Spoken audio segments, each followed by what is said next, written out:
Apa sebenarnya yang menjadi motivasi kita untuk menjadi anggota dewan?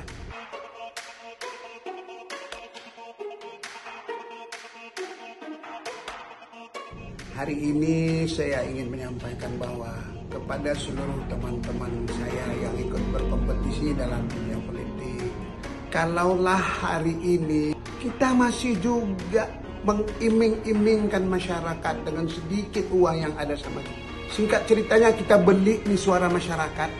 Apa sebenarnya yang menjadi motivasi kita untuk menjadi anggota dewan? Hari ini yang kita mau adalah bagaimana kebijakan politik itu berpihak kepada Aceh.